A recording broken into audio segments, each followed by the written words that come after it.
একজন পুলিশকে বাস্কেটবল খেলার জন্য আহ্বান জানিয়ে বাস্কেটবলটি তার দিকে ছুড়ে দেয়। কিন্তু পুলিশটি যেহেতু সতর্ক ছিল না, তাই বাস্কেটবলটি গিয়ে সেই পুলিশের নাকে লাগে এবং তার নাক থেকে রক্ত পড়তে শুরু করে। এখন কয়েদি কর্তৃক একজন গার্ড আহত হওয়ায় যেহেতু একটি নিয়মের লঙ্ঘন হয়েছে, তাই নিয়ম হলো কোনো কয়েদি নিয়ম ভঙ্গ করলে তাকে আগামী 30 মিনিটের মধ্যে শাস্তি দিতে হবে, নতুবা এক্সপেরিমেন্ট ক্যান্সেল হয়ে যাবে। তাই সকল গার্ডরা মিলে চিন্তা করে কয়েদিদেরকে কী শাস্তি দেওয়া যায়। এরপরে তারা সকল কয়েদিদেরকে একই লাইনে দাঁড় করায় এবং দোষী কয়েদিকে বলা হয় 10টি পুশ আপ দিতে। কিন্তু তিনি বলেন যে সে এটা ইচ্ছা করে করেনি, একদমই অনিচ্ছাকৃতভাবে হয়েছে বলে সে এই শাস্তি মানতে অসম্মতি জানায়। ফলে পুলিশরা রাগ করে সবাইকে 10টি করে পুশ আপ দিতে বলে।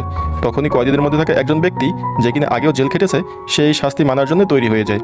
আসলে সে জেলে থাকাকালীন গার্ডদের অর্ডার মানতে মানতে অভ্যস্ত হয়ে গিয়েছিল। তার দেখা দেখি অন্য বন্দীরাও পুশ আপ দিতে শুরু করে, ফলে সেই বৃদ্ধ লোকটিকেও পুশ আপ দিতে হয় এবং এতে করে গার্ডদের আত্মবিশ্বাস বহু গুণে বেড়ে যায়। তাই রাতে বিয়ার খেয়ে গার্ডরা তাদের এই বিজয়কে উদযাপন করছিল।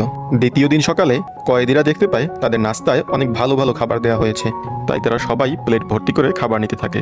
কিন্তু যখনই তারা খাবারগুলো মুখে দেয়, তারা দেখতে পায় খাবারগুলোর স্বাদ খুবই অখাদ্য এবং তাই তারা সবাই মিলে খাবারগুলোকে ফেলে দিতে যায়।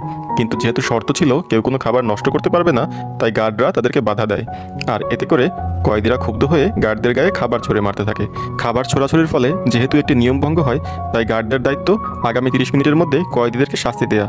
তাই কয়েদিরা যখন নিজ নিজ রুমে ফিরে যায়, তখন গার্ডরা এসে তাদের রুমে এক প্রকার বিষাক্ত গ্যাস স্প্রে করে দেয়, যাতে করে সকল কয়েদির চোখ জ্বালা পোড়া করতে শুরু করে।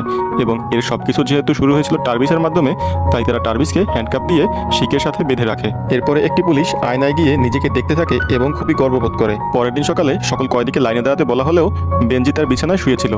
আসলে গতকালকের ঘটনায় বেনজির অ্যালার্জি হয়ে গিয়েছিল। তার উপরে সে ছিল ডায়াবেটিক পেশেন্ট। যেহেতু সে অনেকদিন যাবৎ ইনসুলিন নিতে পারেনি, তাই তার শরীরটা ভীষণ খারাপ ছিল। কিন্তু গার্ডরা কোনো কিছু তোয়াক্কা না করে তাকে জোর করে ধরে এনে লাইনে দাঁড় করিয়ে দেয়। এখানে টার্বিস তাদের এই ঘৃণ্য কাজের কড়া প্রতিবাদ করে, ফলে পুলিশদের ইগোতে লাগে। যদিও এখানে কোনো নিয়ম ভঙ্গ হয়নি, তারপরও ইগোর বশবর্তী হয়ে পুলিশরা টার্বিসকে শাস্তি দিতে চাচ্ছিল। এজন্য রাতে তাকে ধরে এনে তার মাথার চুলগুলোকে শেপ করে দেয় এবং তাকে ফ্লোরের উপরে ফেলে তার মুখের উপরে সবাই প্রস্রাব করে দেয়। যেহেতু এখানে কয়েদিকে মারধর করা হয়নি, তাই এই এক্সপেরিমেন্টটি চলতে থাকে। চতুর্থ দিন সকালে নাস্তা করার সময় ট্রাভিস তার পকেটে করে এক পিস পাউরুটি লুকিয়ে নিয়ে আসে এবং সেটা সে বেনজিকে দেয়।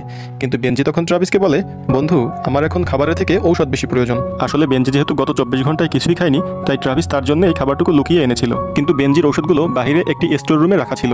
কিন্তু যেহেতু গার্ডদের নিয়ম ছিল তারা বাহির থেকে কোনো কিছু ভিতরে আসতে বা ভিতর থেকে কোনো কিছু বাহিরে যেতে দিবে না, তাই কয়েদিদের পক্ষে ওই ঔষধ পর্যন্ত পৌঁছানো খুবই দুরূহ ব্যাপার ছিল।